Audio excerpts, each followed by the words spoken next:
então acho que já nos cumprimentamos a todos, mas não fica mal dizer, reforçar o cumprimento. Queria agradecer a presença e dar as boas-vindas e começar por apresentar quem está aqui deste lado. Não há propriamente uma mesa, há umas cadeiras, mas portanto está a Mariana Silva, que é do Conselho Nacional da Comissão Executiva do Partido Ecologista aos Verdes, daquele lado aqui.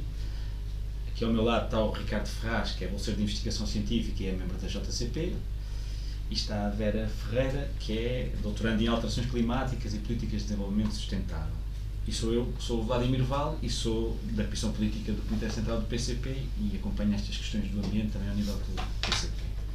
Pronto, eu ia só dar aqui algumas notas de enquadramento, depois passar aos outros intervenientes e talvez para ver se a gente conseguia, não é, depois de umas intervenções iniciais, ter aqui algum tipo de debate, não é? Não são propriamente perguntas, podem ser intervenções, mas acho que tinha interesse em que pudéssemos fazer isso. Algumas notas sobre como é que o PCP tem vindo a abordar estas questões ambientais, os outros intervenientes complementarão outros aspectos. Aquilo que temos vindo a colocar é que, de facto, também nas políticas ambientais se coloca uma urgência de mudança, digamos, de mudança de políticas, que não se esgota apenas e só na dimensão ambiental, ou seja, esta mudança é indissociável e é extensível, digamos, à esfera social, económica, e que inclui até o reconhecimento e o direito dos povos ao desenvolvimento, na medida em que nós temos vindo a assistir a alguma forte ofensiva ideológica, também utilizando o argumento verde, e em alguns casos até, digamos, com alguns aspectos que visam condicionar até o próprio desenvolvimento entre países, digamos assim. E há uma expressão que costuma estar arredada destas discussões e que nós introduzimos no título do debate e vamos agora tentar demonstrar, digamos, a sua relação, digamos, que é a expressão luta de classes. O ativista ambiental, né, que foi assassinado na Amazónia, o Chico Mendes, tem uma frase que resume muito bem, digamos, e que relaciona muito bem a ecologia com a luta de classes. Diz que a ecologia sem luta de classes é jardinagem. Isto acho que é uma frase muito bem conseguida, no fundo coloca, digamos, o ênfase que nós queríamos aqui também demonstrar, digamos, ou contribuir para demonstrar nesta iniciativa.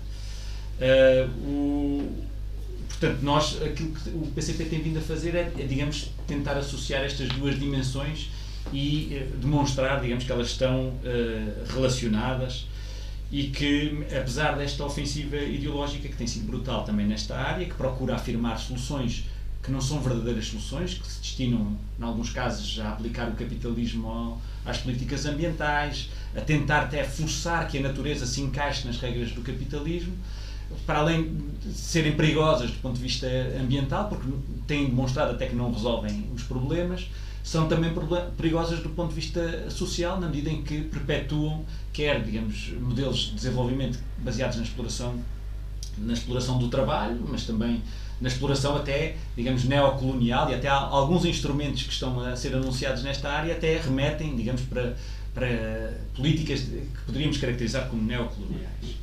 Pronto, tudo é feito para demonstrar que para esconder, digamos, que esta forma como o capital se apropria da natureza, e já não estou a falar só dos recursos naturais, porque a ofensiva já vai além dos próprios recursos e da sobreexploração dos recursos, vai também da apropriação e mercantilização dos próprios processos da natureza, ou seja, há esta questão do mercado de carbono remete para uma certa privatização da capacidade da atmosfera, que a atmosfera tem de absorver carbono e, portanto, pô-la a funcionar, digamos, ao serviço das grandes corporações, muitas delas que até têm, digamos, a primeira responsabilidade na degradação ambiental. E, portanto, mas há uma tentativa, por um lado, digamos, de demonstrar, de esconder que esta forma como o capital se apropria da natureza tem uma incompatibilidade, digamos, com os processos naturais e com o equilíbrio e com a promoção do equilíbrio ambiental, mas que esta própria forma como o capital se apropria e se tenta apropriar quer dos processos, quer dos recursos naturais, tem tudo a ver com a forma como o capital olha para outro tipo de recursos, tal qual eles chamam, nomeadamente os recursos do homem. Portanto, a esfera da mercantilização da natureza vai até à mercantilização da própria vida humana, e portanto isso está intimamente relacionado. Pronto, como é óbvio, isto não significa nenhuma desvalorização sobre os reais e graves problemas ambientais que o planeta e o mundo enfrentam. Antes, pelo contrário, significa que nós, se ficamos apenas com o discurso alarmista, podemos estar a cair num ardil que é de justificação de medidas que visam mercantilizar a natureza, não visam resolver o problema, visam-se a manter o negócio como habitualmente ele decorre. Não resolvendo o problema, em alguns casos até agravando. E portanto, para nós é muito importante, para lá da denúncia e do alerta para os problemas ambientais, não deixar esta parte de, digamos, de denúncia dos mecanismos que a propósito disto querem implementar. E, portanto, daí nós fazermos sempre esta associação, digamos, nas nossas tomadas de posição públicas, nas nossas intervenções. Isto não significa, antes pelo contrário, reforça a necessidade de encontrar mecanismos que não podem ser baseados no mercado, redução da dependência dos combustíveis fósseis, como é óbvio, de encontrar alternativas energéticas de domínio público, porque também vamos tentar aqui, digamos, colocar o ênfase, não é indiferente a natureza de quem explora neste caso, digamos, as tecnologias ditas verdes, e, portanto, rejeitando aqueles mecanismos de mercado que, no caso da Europa, até têm funcionado ao contrário, ou seja, na prática, a implementação daquele chamado mercado de carbono que visava regular as emissões acabou por funcionar ao contrário e acabou por ser ele próprio o incentivador digamos, do aumento das emissões aqui na Europa, que é, digamos, a experiência piloto. Há outras, mas esta é a experiência, digamos, mais implementada aqui deste ponto de vista. E, portanto, queria aqui colocar 4 ideias-chave. A primeira é esta que eu estava aqui a colocar, é que a urgência de medidas de proteção ambiental não pode ser transformada numa arma para fomentar a aceitação do aumento da exploração à escala de massas, de forma a legitimar esta transferência até de fundos públicos para os grupos económicos e legitimar a continuação da exploração, digamos, da natureza e do trabalho.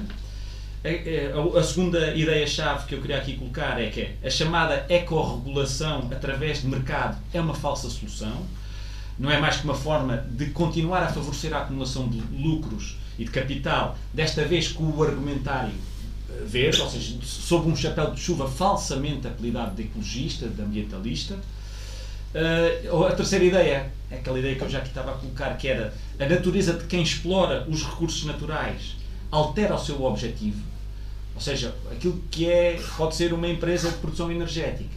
A partir do momento em que o seu domínio passa de ser domínio público para domínio privado, passa de ser uma empresa cuja o objetivo primordial é a produção de energia, para ser uma empresa cujo objetivo inicial, e isso distorce a relação que tem com o recurso natural, que neste caso pode ser a água, distorce a relação que tem com a natureza e é causadora de uma perturbação, de uma falha, digamos, no metabolismo que o homem tem com a natureza e que é evidente, ou seja, nós não vemos o homem como um ser, digamos, afastado dos fenómenos naturais, temos que o ver inserido nesses mesmos fenómenos.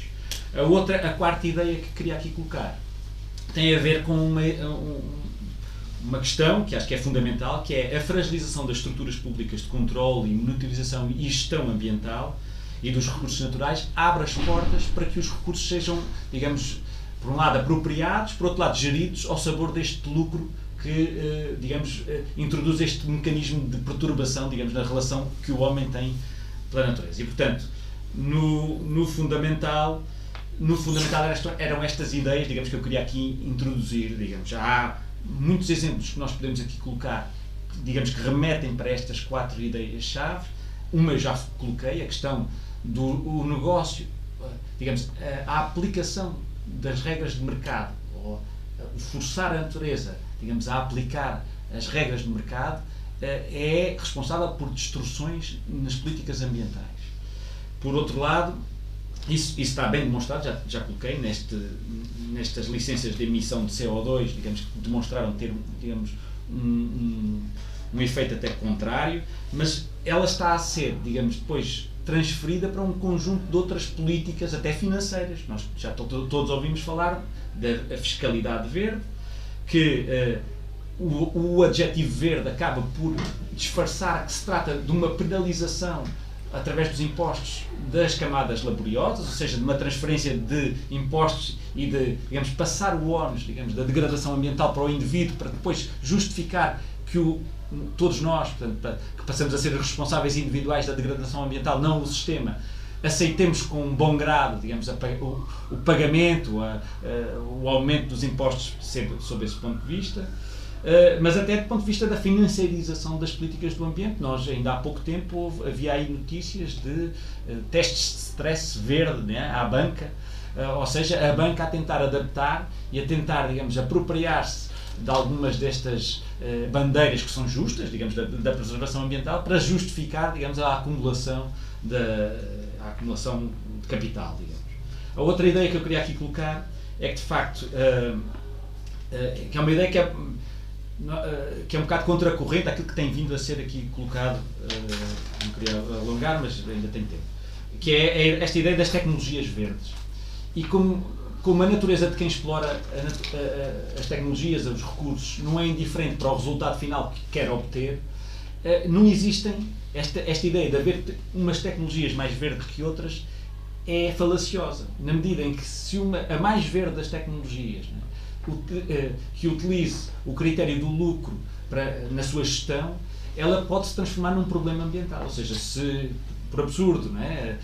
Se passar agora a produção em massa de um determinado mecanismo da produção de energia eólica, desregrado, sem ter em conta, digamos, o impacto que essa produção também tem na natureza, poderá até ter, digamos, efeitos contrários. E, portanto, elas não são verdes à partida. Isto não negando um papel que é preciso que a tecnologia tenha também neste processo ambiental, não negando esse papel, mas quer dizer, isto para demonstrar que o objeto de quem gera estas tecnologias, de quem gera os recursos naturais, não é indiferente, digamos, para o resultado final que se pretende obter. Pronto, o problema do capitalismo é que ele não consegue olhar para o problema. Há muitos problemas, né? Mas este é um dos problemas do capitalismo. O capitalista individual não consegue olhar para lá do seu objetivo mais próximo, que é o lucro. E, portanto, isso depois consegue-se ver quando se mercantiliza determinados setores na área ambiental. Isso depois tem efeitos que muitas vezes até são os contrários daqueles que eles enunciam fazer. Eu tinha aqui um exemplo, por exemplo, a gestão centrada no lucro conduziu Portugal a importar 2,2 milhões de toneladas de lixo, de um ano para o outro aumentou 53%, incluindo 331 mil toneladas de resíduos perigosos, decorrente da mercantilização da gestão dos resíduos e da privatização da EGF, que tinha, da Empresa Geral de Fomento, que tinha a gestão de resíduos em Portugal. E, portanto, a mudança de objeto daquela empresa determinou também, neste caso, a degradação ambiental, apesar dela ter sido feita o objetivo de melhorar o ambiente, proteger o ambiente. Pronto, sobre a fragilização das estruturas públicas do ambiente e dessa fragilização abrir portas à gestão dos recursos naturais, portanto, pela lógica do lucro, há vários exemplos. Infelizmente, há aqui amigos e camaradas na sala que poderiam dar exemplo está ali a Luísa Tovar, né, que fazia parte do INAG, era uma técnica do INAG que foi desagregado, integrado na APA. Com a desagregação perdeu-se trabalhadores, até perdeu-se conhecimento. Até há pouco tempo houve aquela polémica e está a haver ainda, não é? Em torno da descarga de água das barragens espanholas para Portugal. Mas o que é certo é que há pouco tempo atrás, Portugal, com esta passagem do INAG e integração na APA, perdeu sequer capacidade de monitorizar, porque perderam-se as estações de monitorização que havia nos rios, para saber sequer se Espanha estava ou não a cumprir os protocolos, e com isso também se perdeu, digamos, capacidade do próprio Estado de defender os seus interesses e até poder gerir, digamos, ambientalmente os rios. E, portanto, este é um exemplo concreto daquilo que foi a desarticulação dos serviços públicos e aquilo que significa de abertura. Quem é que passou a determinar como é que se utiliza a água? As empresas de produção energética, e os resultados estão à vista em vários locais do país. E, portanto, não me queria alargar muito, mas queria insistir só, por último, num elemento que é, de facto, as questões ambientais não podem ser só tratadas com políticas estritamente ambientais. Há aqui uma dimensão social, há uma dimensão económica, que se nós não olharmos para ela, estamos, por um lado, ou induzir as pessoas em erro, ou não estamos a resolver, pensamos que estamos a resolver. Portanto, a associação e a denúncia das falsas soluções, para nós, é tão importante como a denúncia do perigo ambiental e dos riscos ambientais que estão aqui a colocar. E, portanto, eu não colocava mais nada. Eu passava, se calhar íamos por ordem alfabética, eu passava a palavra à Mariana Silva, sendo que eu sou o último, Vladimir Val, sou sempre o último, passava à Mariana Silva, do Conselho Nacional e da Comissão Executiva do Partido Ecologista aos Verdes, que nos dirá o que ainda é. Obrigada. Boa tarde a todos. Antes de mais, agradecer, em nome do Partido Ecologista aos Verdes, o convite para estar aqui a conversar sobre a ecologia, que muito nos é cara, a luta de classes e a luta pelo equilíbrio ambiental. Eu penso que ao longo de toda a minha intervenção, aquilo que mais vai ficar vincado é esta questão do equilíbrio ambiental, que, como dizia o Vladimir, precisa de ser transversal, as questões do ambiente precisam ser transversais e passar por todas as áreas. Permitam-me que inicie a minha intervenção dizendo que o Partido Ecologista aos Verdes, que represento, celebra no próximo mês o seu 40º aniversário. São 40 anos de um vasto património de lutas em todas as áreas da vida nacional, mas sobretudo de lutas pela defesa do meio ambiente e da natureza, num trabalho sempre muito próximo com as populações, os movimentos e as organizações. Um contacto intenso com a realidade do país em que vivemos. Nos últimos anos, o ambiente começou a ficar na moda. Todos tinham as suas propostas, as suas visões inovadoras, e era preciso dar resposta às preocupações ambientais que começavam a surgir como prioridade. Nunca se falou tanto de ambiente, de alterações climáticas, de descarbonização e sustentabilidade como em 2019. Milhões de jovens manifestaram-se porque sentiram que o futuro do planeta e, sobretudo, o seu futuro estava comprometido e exigiam que se fizesse mais, que se enfrentassem os problemas, que se colocassem em prática políticas sérias de comprometimento com o ambiente e com os cidadãos. Valorizamos muito a mobilização juvenil em defesa do planeta, mas queremos sublinhar que não alinhamos na lógica que presidiu à promoção que os principais responsáveis pela degradação ambiental fizeram dessas dinâmicas. Não aceitamos a tese que promove a luta dos jovens contra os mais velhos, por terem sido as anteriores gerações que nos deixaram o planeta avariado. Quais gerações? Aquelas que iam descalços para a escola e que escreviam em ardósias? É desses que estamos a falar? Não subscreveremos a guerra do Norte contra o Sul, ou que coloca a responsabilidade nos países em desenvolvimento pela emissão de gases e eles que apenas estão a defender o seu povo e a desenvolverem-se. Não alinhamos nas teorias do fim do mundo, que apenas alimentam o medo, o conformismo e a desesperança. Valorizamos essas lutas no que elas têm de transformador e de denúncia, que fazem de um sistema que tudo espezinha para assegurar o lucro. Na COP25, ainda em 2019, e agora estamos às portas da COP27, o primeiro-ministro português afirmou que Portugal estava na linha da frente das políticas ambientais. E o anterior ministro do Ambiente foi a Madrid afirmar que estávamos a fazer o que era preciso e que Portugal não admitia que os outros não fizessem o mesmo. Estamos em 2022 e cá estamos a discutir as políticas ambientais que não foram aplicadas, as promessas que foram esquecidas e a relembrar vezes sem conta que é preciso colocar em prática o que está no papel. O desinvestimento na área ambiental durante anos teve como graves consequências o acentuar de problemáticas ambientais e a colocar em causa a sustentabilidade e o desenvolvimento do nosso país. Reduziram-se as mal chamadas gorduras do Estado. Quem não se lembra desta expressão? reduzindo os trabalhadores na função pública e, consequentemente, na área do ambiente. Faltam técnicos na DGEG, Direção-Geral de Energia e Geologia, para fiscalizarem as pedreiras e as minas, sem que essa fiscalização se resuma uma vez por ano ou só quando é possível. Faltam vigilantes da natureza, apesar de, por proposta dos Verdes, o número destes profissionais ter sido reforçado nos últimos anos, ainda que aquém do necessário. A sua carreira não é respeitada e os meios materiais são escassos.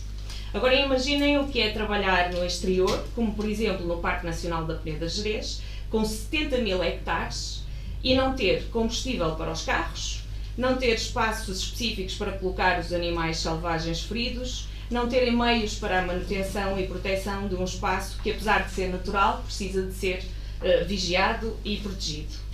Confirmando o desinvestimento do Estado da responsabilidade dos governos PS, PSD e CDS, a floresta portuguesa foi cedida ao setor da celulose, que gerou a implantação de imensas monoculturas de eucalipto, um pouco por todo o país.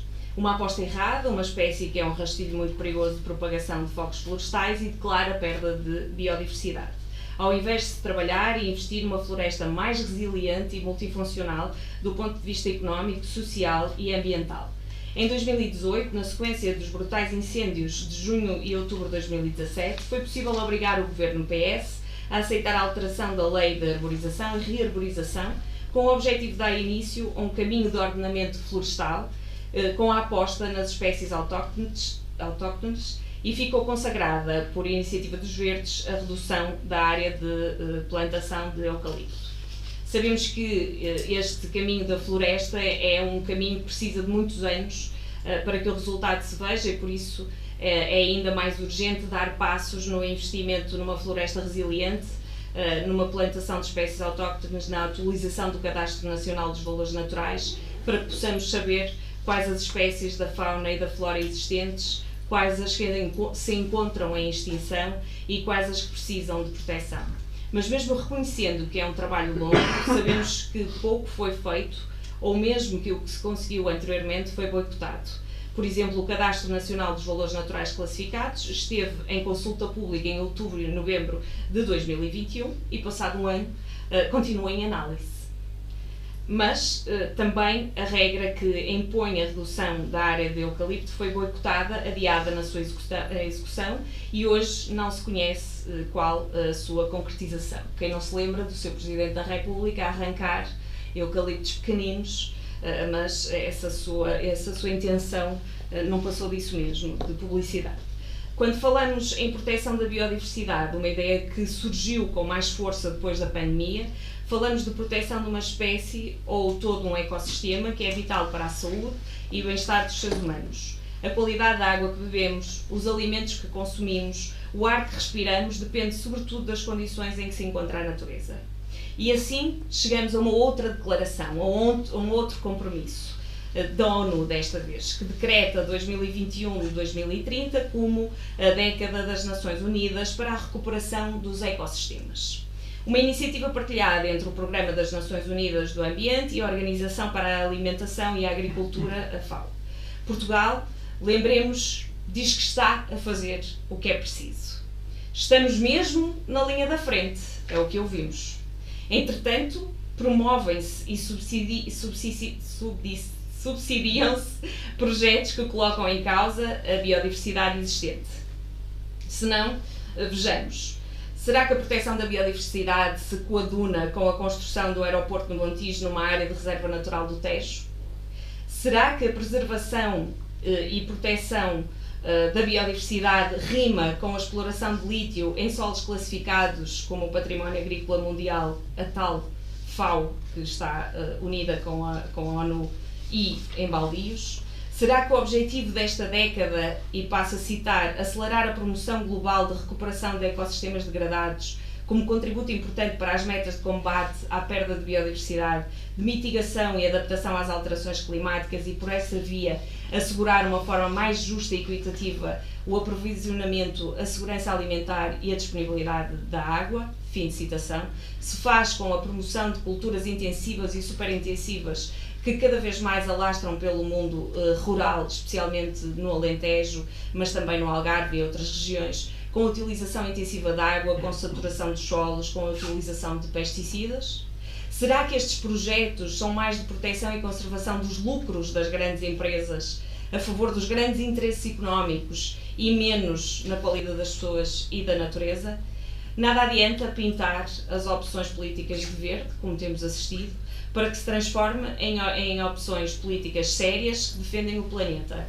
Os modos de produção sustentáveis, o equilíbrio de exploração dos recursos naturais, que se preocupe com as consequências da natureza para o ambiente, para os animais, para a vida de mulheres e homens. Enquanto se trabalha em medidas simbólicas, esquecem-se ou votam-se contra as propostas de medidas concretas, transversais e eficazes para a proteção e conservação da natureza e para a mitigação das alterações climáticas. Portugal já está a sofrer com os efeitos devastadores do processo das alterações climáticas, com extremos climáticos severos que tiveram consequências brutais, como os grandes focos florestais que nos alertaram para uma dramática realidade, como a tempestade Leslie ou como a seca prolongada que sentimos este ano. O compromisso com a mitigação e a adaptação às alterações climáticas exige uma urgente mudança de políticas, exige um travão ao capitalismo selvagem. A redução de gases com efeito de estufa passa, sem sombra de dúvidas, pela aposta numa boa rede de transportes públicos a custos confortáveis para os utentes ou tendencialmente gratuitos para crianças, jovens e idosos, que desmobilize os cidadãos da utilização diária do automóvel particular.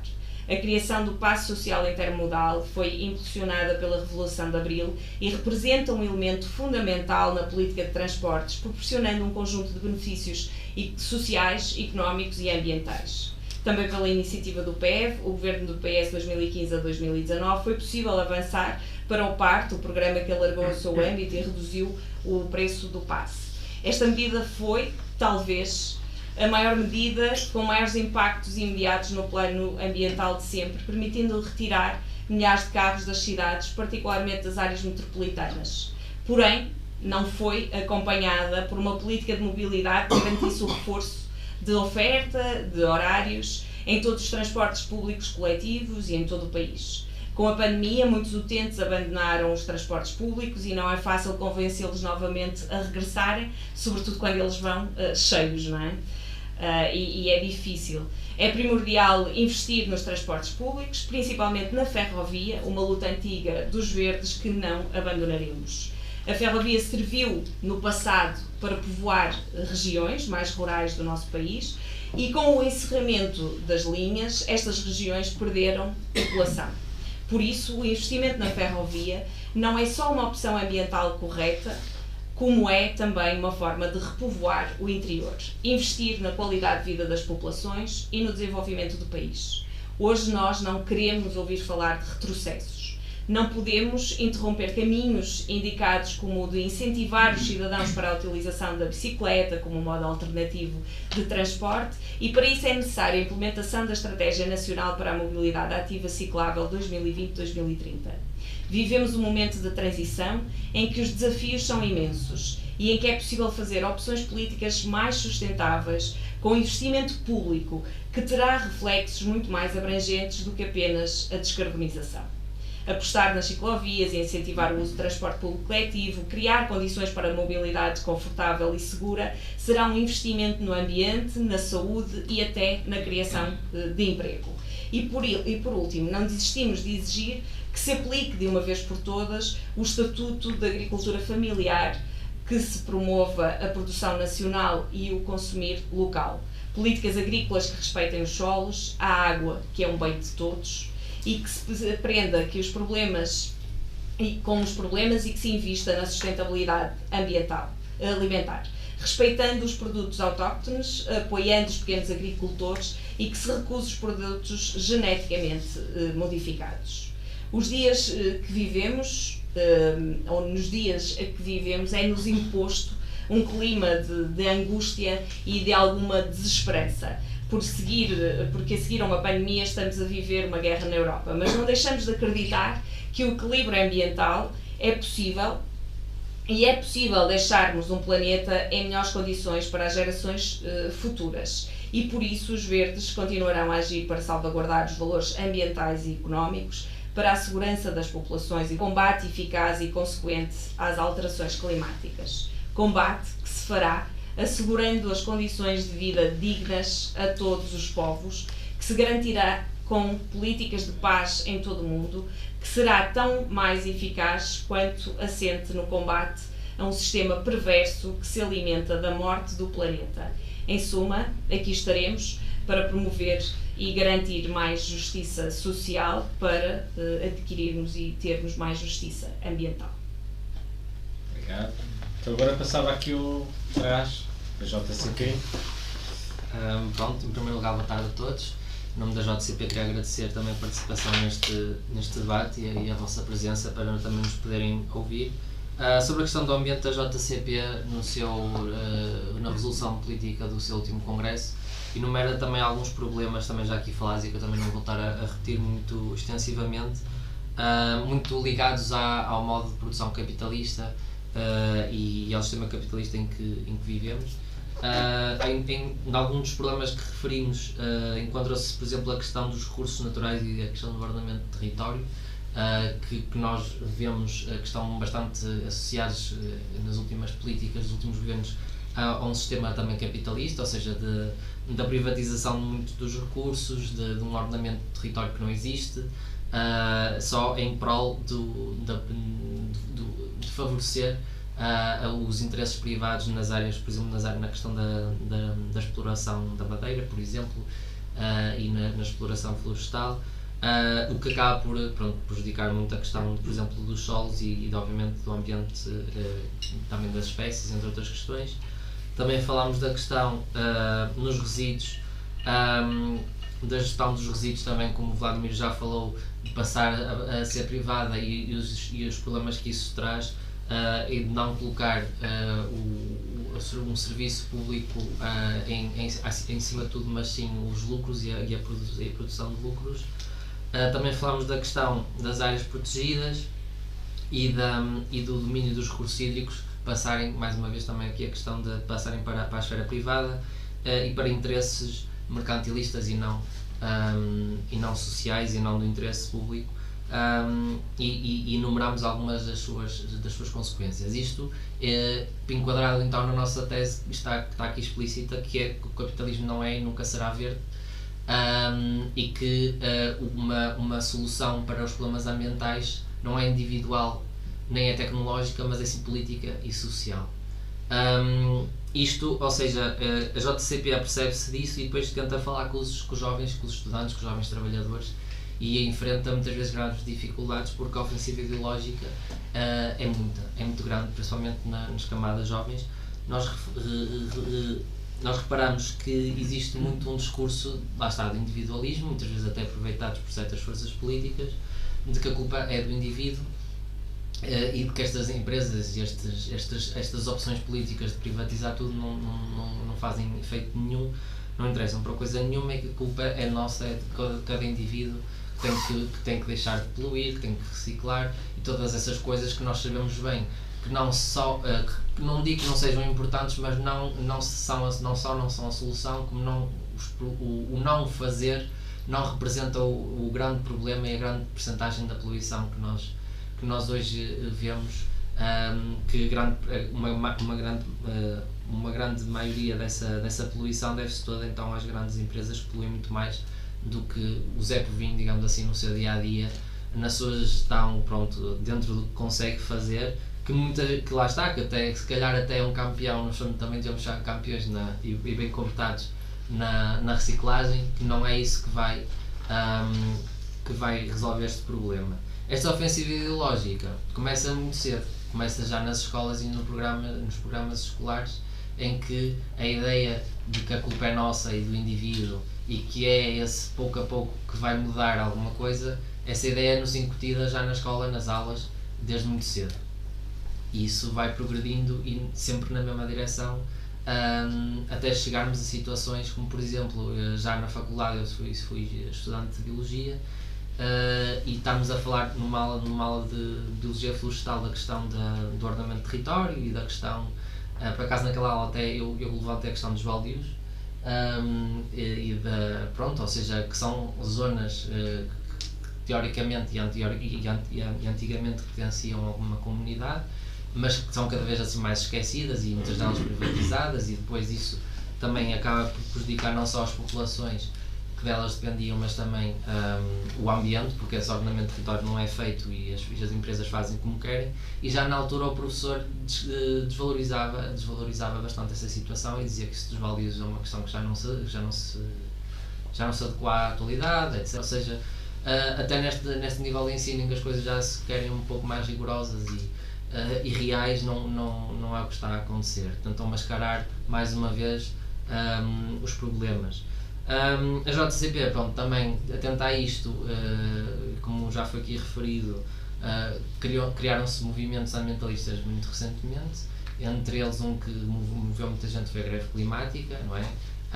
Nas principais cidades do país houve muitos estudantes e jovens que de facto manifestaram, e a JCP não deixou de estar presente.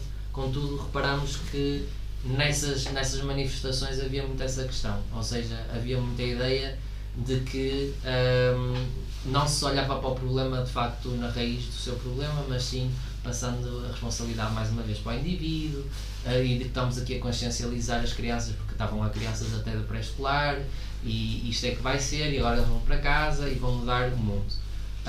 E a JCP era um dos poucos, se não o único, que estava lá com uma bandeira justa a dizer que a sua campanha do capitalismo não é verde.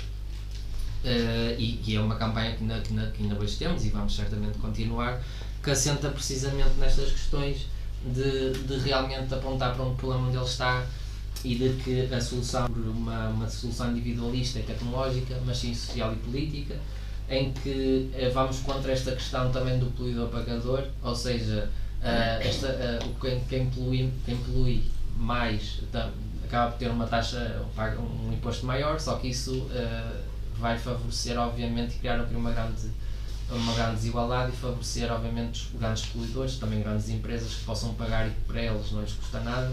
Sei lá, noutra questão social, seria a mesma coisa que pensar quando nós falamos de grandes empresas a fazerem atropelos a vários direitos laborais e terem que pagar impostos por isso. Muitas vezes esses impostos que o governo fala e alguns partidos de direita que acham que isso é a solução.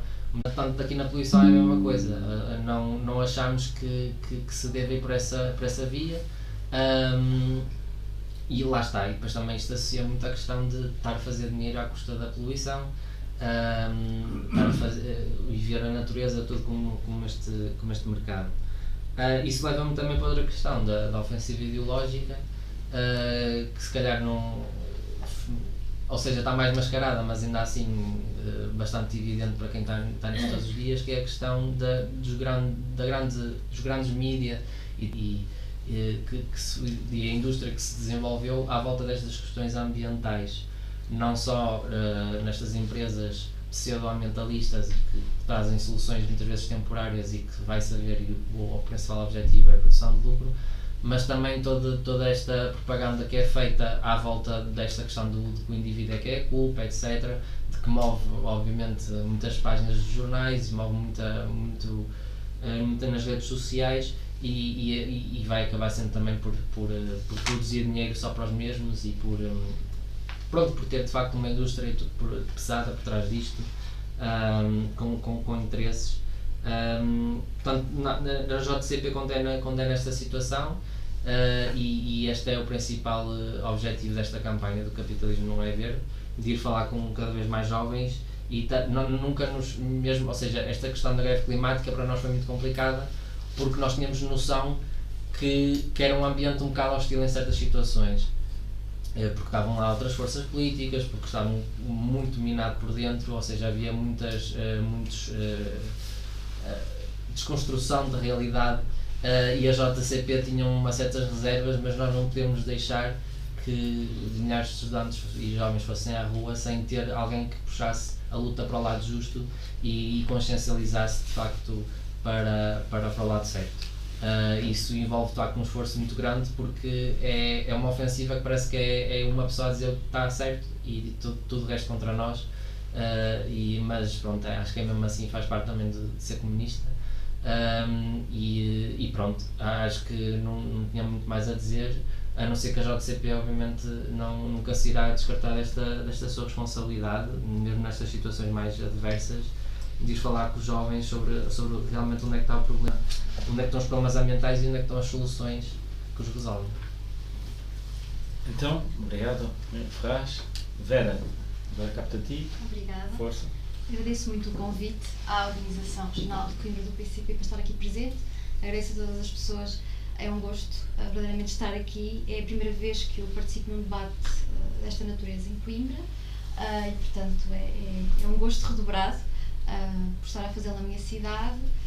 E a ingratidão de ser a última e concordando com a maioria das coisas que já foram referidas, particularmente, e portanto eu iria comentá-las, se me permites, da minha intervenção. Uma delas é, sem dúvida, felicitar o Partido Ecologista aos Verdes pelo seu 40º aniversário. E eu não posso deixar de o assinalar, e sem qualquer demérito para outras forças políticas, mas no Centro de Estudos Sociais da Universidade de Coimbra, onde eu tive o privilégio de participar num projeto de investigação, nós analisámos os debates parlamentares desde o início da década de 90 e, de facto, concluímos que, muito antes do ambientalismo ser moda, das alterações climáticas estarem na ordem do dia, não houve uma cimeira, não houve uma conferência das Nações Unidas em que o Partido Ecologista aos Verdes, em que os seus deputados eleitos à Assembleia da República não fizessem declaração, não apresentassem. Aliás, é provavelmente, eu aqui não tenho certeza, mas eu diria com um elevado grau de confiança que é provavelmente o partido que, pelo menos nas 2 últimas décadas, mais projetos de lei apresentou e, portanto, isto tem de ser reconhecido, porque há outros partidos, enfim, que querem apropriar-se desse legado e não é justo. E, portanto, fica aqui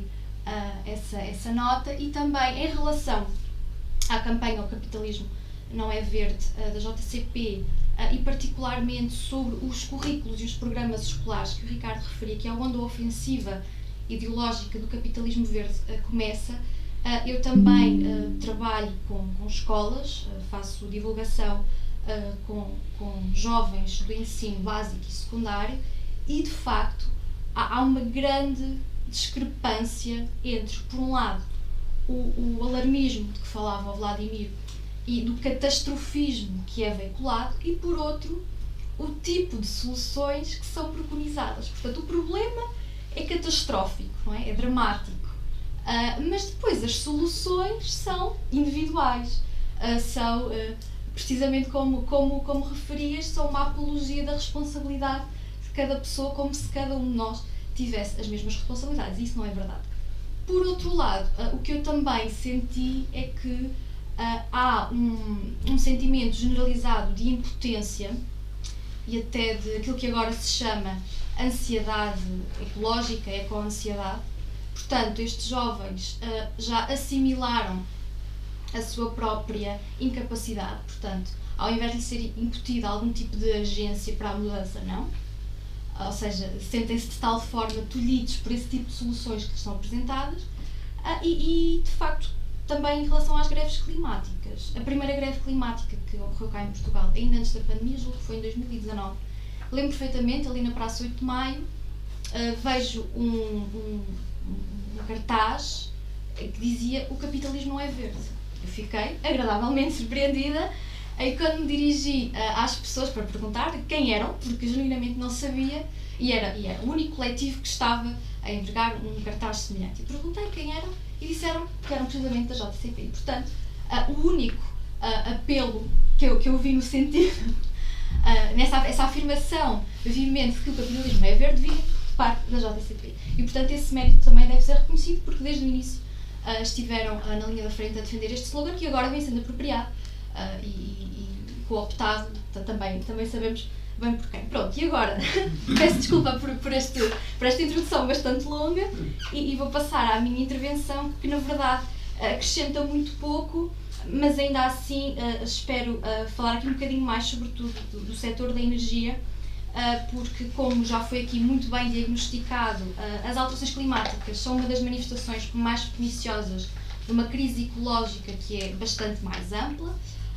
que tem contornos muito nefastos também no nosso país, como já foi rigorosamente detalhado pela Mariana, e nós sabemos que há um sistema económico que infelizmente redundou neste resultado catastrófico. Portanto, o capitalismo fóssil, eu gosto de designá-lo assim porque há um sistema energético subjacente a este sistema económico que está assente nos combustíveis fósseis, na acumulação de capital e de lucro, no extrativismo, no produtivismo, e há que dizê-lo também, e portanto há uma exploração simultânea dos trabalhadores e da natureza. Ora, a expansão deste sistema produtivo é, obviamente, completamente incompatível com os limites biogeofísicos do planeta. E, portanto, há também que sublinhar o capitalismo neoliberal e o capitalismo fóssil são duas faces da mesma moeda. Basta, por exemplo, tentarmos num estudo, só mais um estudo, que já não tem nada de surpreendente, mas ainda esta semana foi divulgado um estudo em que dizia que no Reino Unido, isto é do Reino Unido, mas a realidade é global, no Reino Unido o 1% mais rico da população poluía, ou seja, emitia dióxido de carbono equivalente aos 10% mais pobres durante 20 anos. Ou seja, os 10% mais pobres da população teriam que emitir gases com efeito de estufa durante 20 anos para conseguirem competir com o 1% mais rico durante um ano. Portanto, se isto não é esclarecedor, não sei o que será. E por isso mesmo, como também aqui já foi referido, é necessário construir um projeto político ecológico, e um projeto político só pode ser ecológico se for também anticapitalista. Portanto, no fundo, a proposta, e esta proposta tem um nome, chama-se ecossocialismo, trata-se no fundo de um socialismo expurgado das lógicas do extrativismo e do produtivismo. O princípio basilar do ecossocialismo está contido numa formulação que pode e deve ser discutida, mas eu vou deixá-la à vossa consideração. Não pode haver uma verdadeira revolução ecológica que não seja socialista e uma verdadeira revolução socialista que não seja ecológica. É uma afirmação ousada, mas eu acho que a discussão deve partir daqui. Até para discordarmos, eventualmente. E, portanto, como é que se desenha, como é que se edifica uma política ecológica para a classe trabalhadora? Não é certamente universalizando as responsabilidades pela crise climática, ou seja, não é certamente atribuindo responsabilidades equiparáveis a todos os seres humanos.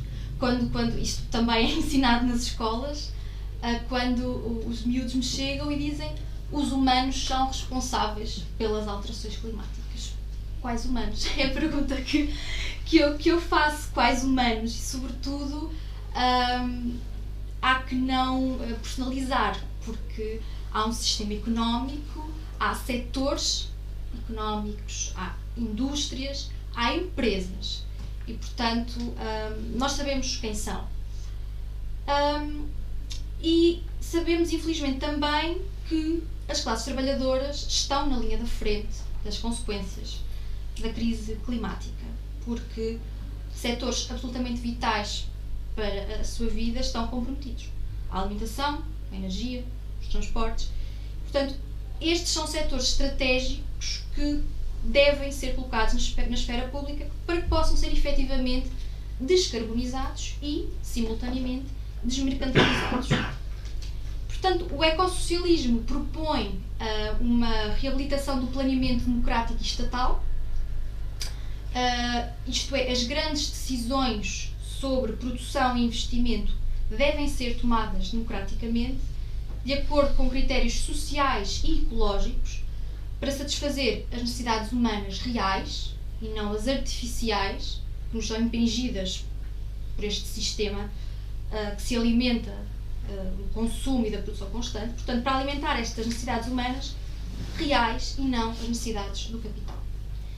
E eu destacaria um setor central e incontornável, também é o setor que eu estudo e, portanto, desse ponto de vista é o que conheço melhor, mas é sem dúvida um setor prioritário, que é o da energia, e vemo-lo bem pela atual crise energética, que demonstra que os mercados liberalizados não resolvem nada, muito menos em setores estratégicos, como é o caso da energia. E, portanto, foi necessária uma guerra, infelizmente, para que Portugal ousasse reclamar algum controle sobre o setor energético. O chamado mecanismo ibérico foi negociado há uns meses entre os governos de Portugal e Espanha e a Comissão Europeia, e este mecanismo ibérico essencialmente fixa um teto máximo para o gás natural na produção de eletricidade. Portanto, a ideia seria que a escalada de preço de gás natural não contaminasse também o preço da eletricidade. Mas o que é que isto nos revela? Mais do que a tecnicalidade toda que está aqui envolvida, o que é que isto revela? Por um lado, Portugal tem de pedir autorização à Comissão Europeia, sempre muito celosa das regras da concorrência e da distorção dos preços e tudo mais, tem que pedir esse aval para intervir num setor estratégico. Essa é a primeira coisa.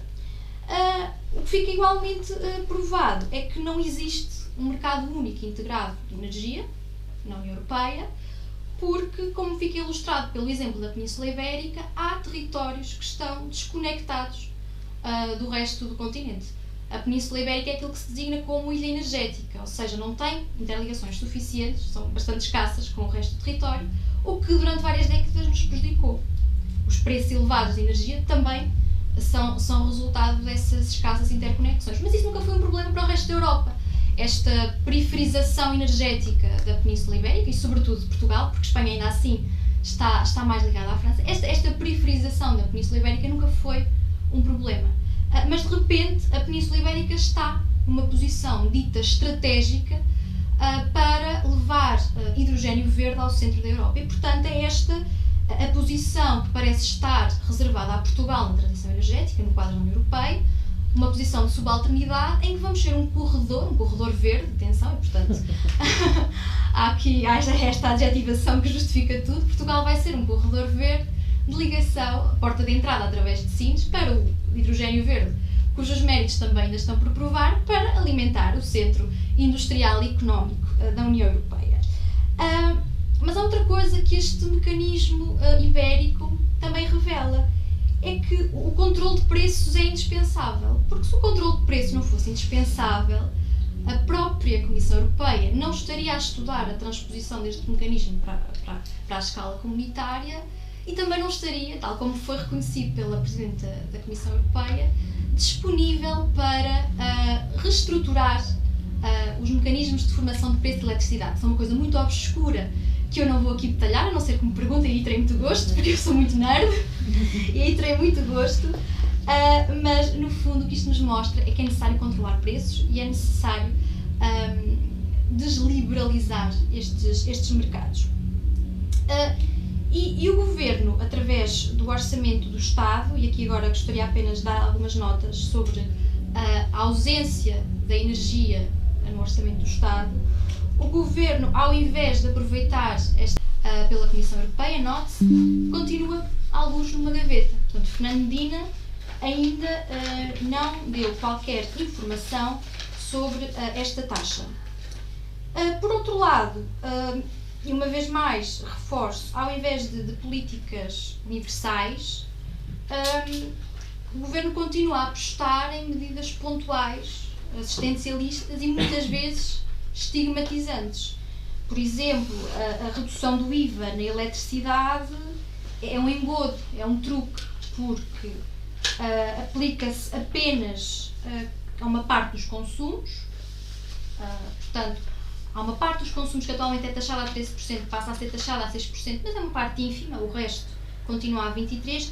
Isto na prática em que é que se traduz? Diferenças de €1 e pouco nas faturas. Portanto, uau, viva a redução do IVA, de facto serve para muito, é uma medida, enfim, de publicidade pura.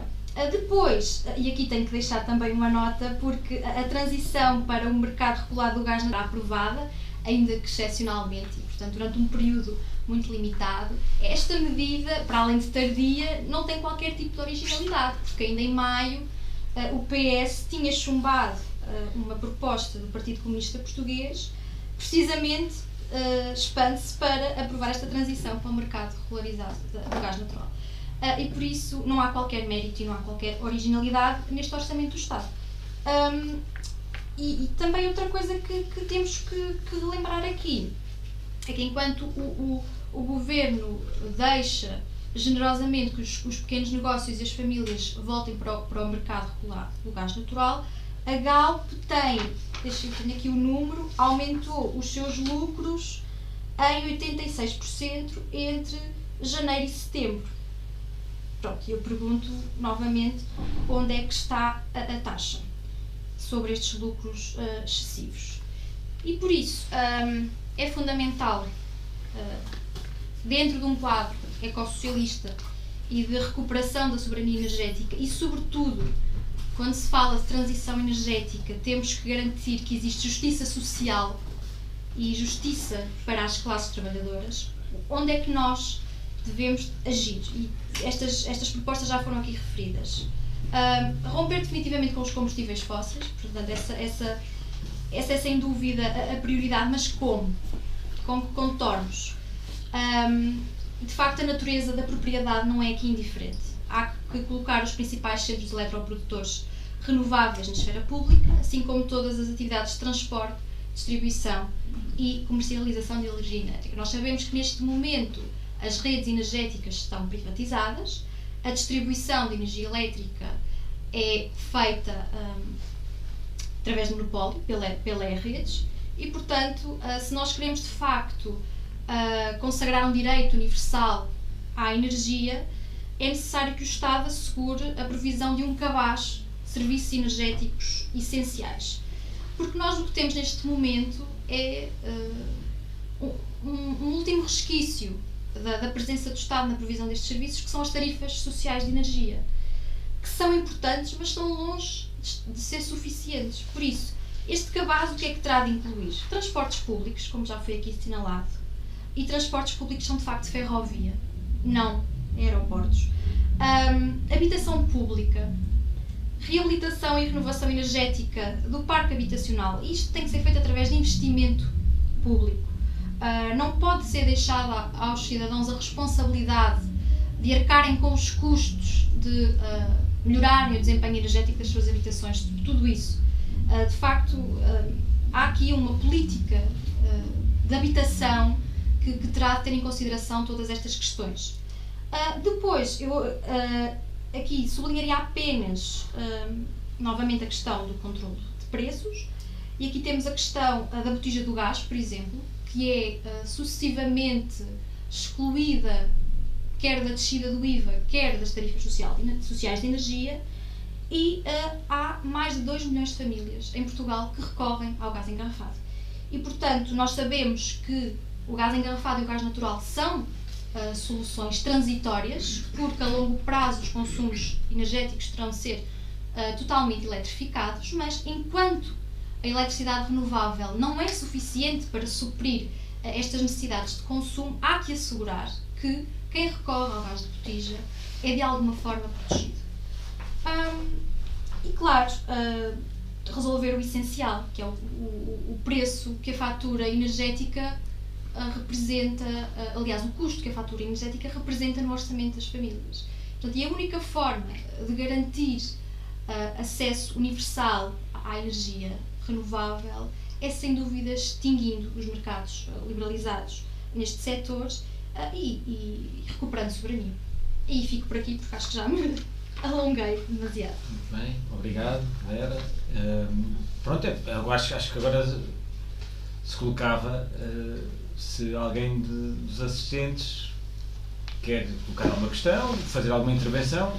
Não temos todo o tempo, temos um limite aqui de acabar às 8 horas, porque a Mariana tem que ir apanhar o transporte público para o Porto e, portanto, mas brevemente podemos abrir aqui um espaço de debate, depois de ter aqui a oportunidade, algum dos intervenientes iniciais também dar aqui alguma nota. Quem quer?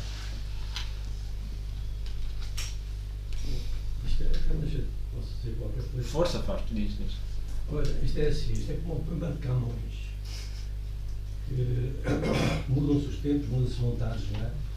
Depois chega-se no final do poema, diz que depois eu queria fazer coisas, mas agora já não tenho idade para isso. O final do poema é esse, quer dizer, que subia, não é? Que, se vocês leram no ano de escolaridade, o Camões, né, esse soneto, terminava com essa ideia. O que é que ele quer dizer? Quer dizer que a implantação da República foi à bomba.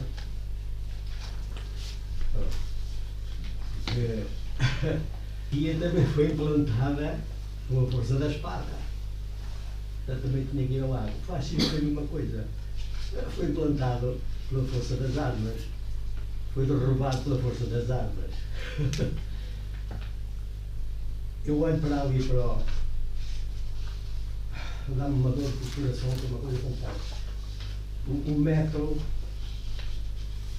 traço, herda, licenças, pneus, outra coisa, o metro pneus, apetece chegar lá e pôr uma bomba ali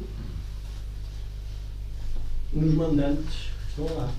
Isso quer dizer, eu apanhei, o que é que me acontecia? Apanhava 25 anos de prisão e problemas familiares e outra coisa. Gente amiga também era incomodada, não dá nada, quer dizer, podia dar alguma coisa, não é? Mas mais tarde, não é? Aqui eram uns 7 anos ou 10, é para pagar qualquer coisa.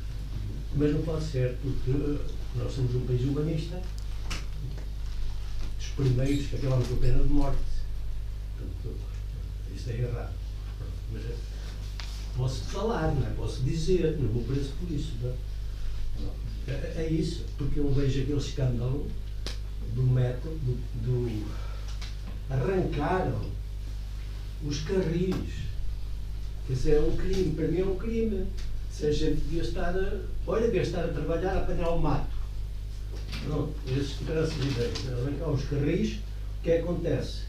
A nossa indústria metalúrgica não faz nada para fazer as carruagens, para fazer os carris, para fazer as rodas, para fazer todo o material inerente a esse trabalho. Olha, pronto, é um desabafo que eu quero dizer, que é da ecologia. Olha, de ecologia, eu já estou para aquela idade, que é assim que é ir. O Sol, segundo o que eu li, está em expansão, não é? Depois aqui um falo com um sol vermelho, depois desaparece tudo, vai tudo para o buraco negro. Portanto, vai havendo uns foguetões, mas depois a gente vai melhorando. Aquele provérbio português, quem está mal muda-se. Pronto, os nossos vindouros, com certeza vão mudar para o outro lado, não sei. Pronto, eu pelo menos descasco sempre na gente que anda a defender os pneus, e em vez do ferro, tem ferrugem, vai para a terra, dissolve-se, faz parte do ambiente, não é plástico, os pneus são plástico. É plástico, há algumas consequências, as potências elevadas. Ao máximo, é plástico aqui, lá a borracha já foi, seringueiro, já lá no Brasil, já acabou. Portanto, olha, é um desabafo, desculpa. Ok. Obrigado. Luísa, força. Uma coisa que eu queria lembrar agora, quando estamos a falar destas coisas, em especial agora da Galp, dos preços, do caminho de ferro, eu só lembro que até tirarem a lei de limitação dos setores,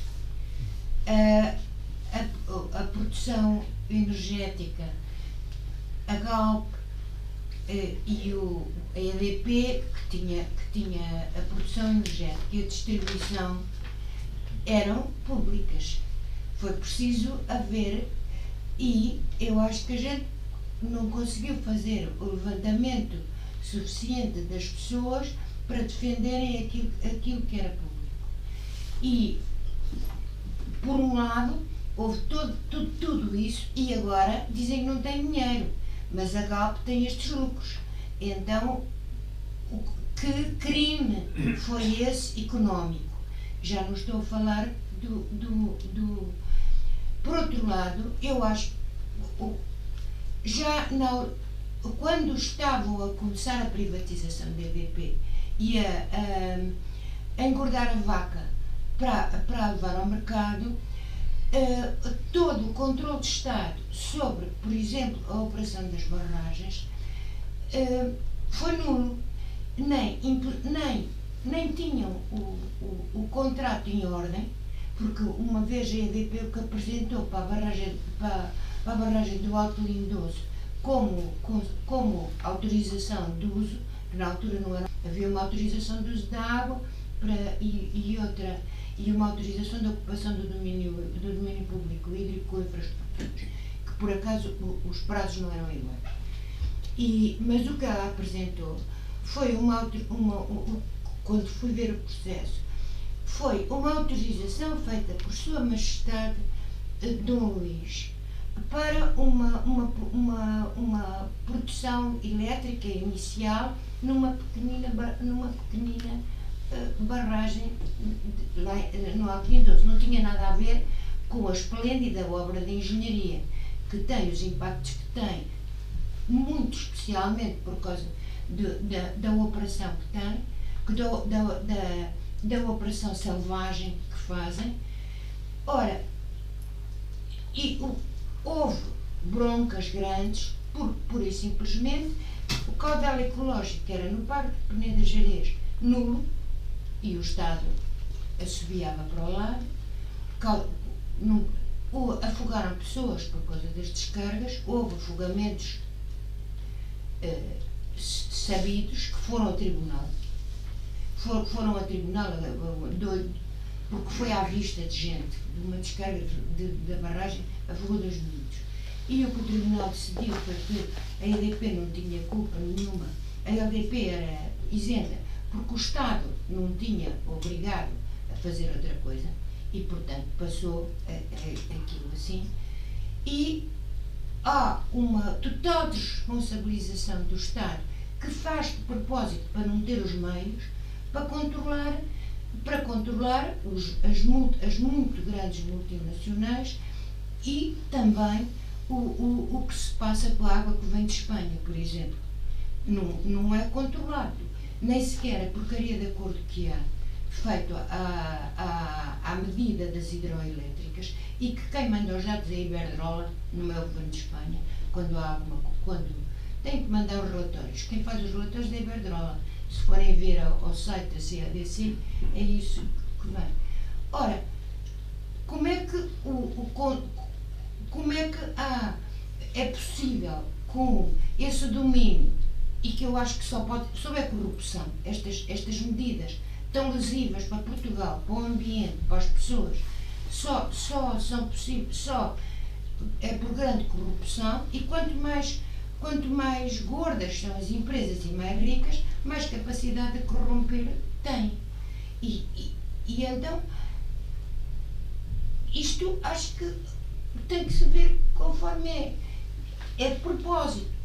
E quando são aprovadas na Assembleia da República algumas leis um bocadinho mais suavizadas, depois a lei não é aplicada porque o Estado de propósito já não tem fiscalização, já não pode incidir sobre o desgraçado que deita a bieta para o chão ou que cospe na rua, mas se for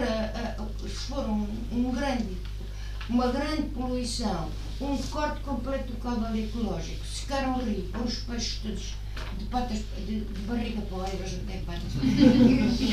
E isto não acontece. E acho que estas coisas têm que se ver assim, se calhar ver os casos que são. Mas a privatização foi feita deliberadamente. Há outros países em que isso não aconteceu, em que foi privado muito tempo. Não, aqui isto foi feita a privatização, foi patrocinada por quem a patrocinou, quem são os responsáveis, e depois não são impostas medidas mínimas de operação, seja das unidades fabris, seja das barragens, porque é possível fazer as coisas civilizadamente. Mas se isso for imposto, isso é possível dentro desta legislação e não há cá as regras da concorrência que impeçam. Não, isto é feito deliberadamente. É feito deliberadamente por corrupção. É isto, e por lesa. E estas coisas nunca se fala. Dizem aos meninos para não gastar água a lavar os dentes. É isto. Disseste? Manel, diz. Uma das minhas grandes preocupações com a poluição são os problemas do mar. Já estou analfabeto nestas matérias, ou quase, mas tenho uma das primeiras abordagens que são feitas sobre a poluição é a história dos piratas da Somália. Num dia às 3 da manhã apanhei numa emissão estrangeira, que é Os Piratas da Somália, que fui levado pela comunicação social portuguesa quando vi uma corbeta da marinha portuguesa ir bater nos piratas da Somália. Eu pensei assim, então, mas fora da sua soberania vão atacar os piratas num outro mar, mas que raio são piratas? A minha mente estava feita desta maneira. Quando mais tarde vou entrar em contato com uma descrição que é feita, e que os piratas da Somália eram os heróis nacionais das populações ribeirinhas, porque a pesca começou a desaparecer junto da praia, depois da meia praia, e depois já não se encontrava pesca em parte nenhuma. E as pessoas começaram a morrer muito de cancro. E claro, a natureza é sempre sabedora das coisas e descobre alguns segredos. E numa tempestade atirou ondas tão grandes que fez trazer para a costa imensos contentores. Isto é, andei eu também a pensar que os piratas se podiam reprimir miseravelmente. Isto terá sido dos últimos lobos que o capitalismo fez. A partir de agora sou muito mais atento. Este é um programa que é a quantidade de lixo tóxico que há em toda a parte. Vimos um avião deixar cair os contentores lá numa zona perto de Maiorca, está tudo pejado hoje no mar de lixo tóxico que sobrevive lá debaixo em boas condições, mas que haverá um dia em que a natureza vai romper. O dedito da natureza, fura. E depois, dizia-me o meu amigo Jorge Briosa, que quando andava na pesca submarina na Madeira, verificava que os como é que se chamam?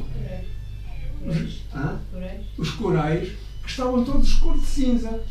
E passado algum tempo, li algures que o microplástico já atingia as ilhas selvagens. Eu assim, e que os pobres dos animais encapuçavam aqueles sacos de plástico e que morriam por lá. Mas não fica só aí. O meu drama em relação, por exemplo, às energias atómicas que atiram os seus lixos tóxicos lá para baixo. Quantos anos isso vai durar? O que é que vai acontecer ao mar? Mas também ainda outras que se podem impedir, evitar. Eu não vejo falar muito nisso, que é o grande transporte das mercadorias que vem dos continentes para os outros, naqueles navios fantásticos que não utilizam sequer o diesel, utilizam as lamas do petróleo e que vão poluir o mar e ao mesmo tempo fazem um tal barulho que embaralham a linguagem dos peixes, a linguagem dos golfinhos, a linguagem das baleias, e as baleias vêm ter à costa. Isto incomoda-me brutalmente, mas também vejo como é que nós podemos evitar. Vejo os transportes, hoje a massificação da produção em algumas regiões do mundo e o transporte através de grandes transatlânticos, né, que é a soberania alimentar. E todas estas coisas não podem passar sem haver, de facto, uma revolução socialista no mundo. Porque não é desejável que os peixes não tenham direito à vida, que as baleias não tenham direito à vida. E elas, se calhar, pensam um bocadinho e a ideia que elas têm dos homens. Portanto, neste sobressalto que não é só o que se respira que está na nossa direção, e aquela miudita que andava para ir armar e depois armar em grande sábia da natureza, não é? E depois desapareceu. Mas aparecem outras. Uma semana ela aparece. Ela não vai, ela disse que não O que ia. me preocupa é isto também, é que não se pode só viver o tempo do respirar, porque do mar vem o tempo do comer. E não me parece que seja uma forma de produzir os peixes, né, um tanto artificiais, que vai resolver o problema da humanidade. A quantidade, as percentagens dos peixes que morreram já no mar. Portanto, isto tudo, nós julgo que temos que criar bandeiras com todas estas vergonhas que há os próprios aviões. Isto é como é que a gente vai passar a utilizar aqueles baratas pelo mundo fora? E que também perturba, é uma perturbação brutal. E põe novas questões ao homem que é, no fundo, sujeitar-se outra vez ao tempo em que havia tempo. E portanto, deixo estas denúncias sobre a minha visão sobre coisas, e que vivo muito preocupado. E não sei como, não vou resolver nada disso. Não fixa com ansiedade. Digo só um poema para acabar isto, que é do Zé Gomes Ferreira. Em multidão, os homens parecem maiores do que são. Nela, a nossa voz, tão rude quando canta só, parece mais bela. Num coro de cantar, saltam cá para fora tudo o que há em nós de sol, treva no luar. No resto, os sonhos mesquinhos, fica para a solidão dos caminhos. Seguimos Ferreira. E de alguma maneira pode abraçar esta coisa. Bom, então eu agora colocava, talvez começando pela Mariana, que ela eventualmente pode ter que sair. Mas vamos tentar acabar isto até às 8. Sim. Colocava a Mariana que pudesse dar algumas notas. Esta também é a consequência de andar de transportes públicos, não é? Temos que andar com as horas marcadas.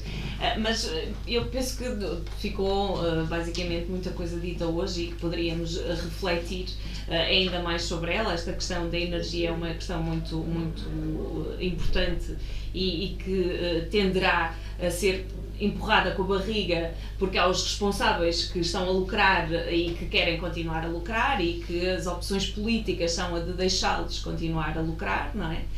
E por isso também percebemos, quando falamos dos carros elétricos como o futuro e a resposta para o futuro, temos que ponderar. Então, nós queremos realmente substituir 500 carros a combustível fóssil por 500 carros elétricos? Será que é esta a resposta do futuro?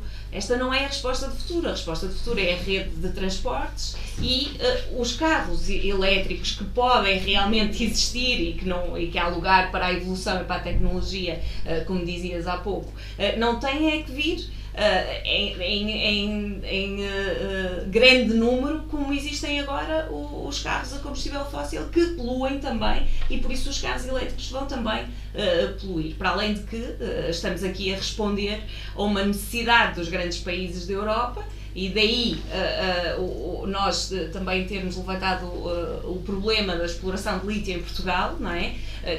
Nós não queremos que a exploração de lítio seja feita no vizinho, mas queremos é que os recursos naturais sejam equilibradamente explorados e possam de alguma forma responder às nossas necessidades e ao nosso desenvolvimento, mas que não seja da forma abrupta com que se está a fazer esta exploração. Quer seja do lítio para dar resposta à Alemanha, que quer fabricar os carros e quer continuar a ser o grande país fabricante dos automóveis e que a União Europeia vai subsidiar, não é? Quer seja na produção superintensiva da azeitona no sul do país, que nos vai transformar num país que vamos ter muito azeite, mas não vamos ter batatas para colocar o azeite.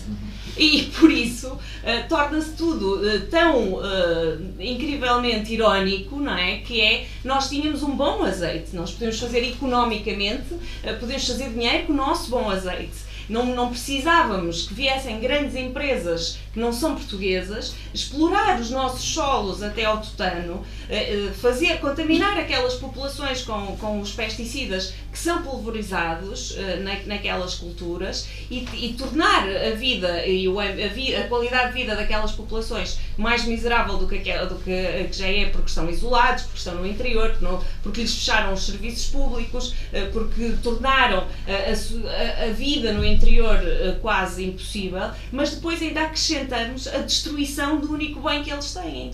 A exploração do lítio, quer seja em Montalegre, quer seja na Serra da Estrela, vai prejudicar uma economia local.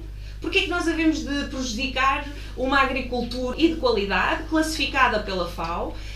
Porquê é que havemos de prejudicar um bom mel que lá se vende e lá se produz? Porquê é que havemos de prejudicar a carne que lá também é produzida, de qualidade, em nome de, não sabemos ainda bem, se a quantidade de lítio que sairá daquela região será ou não economicamente viável para Portugal. Precisamos realmente, e por isso é que eu dizia no início, esta questão do equilíbrio ambiental precisa realmente de ser ponderado.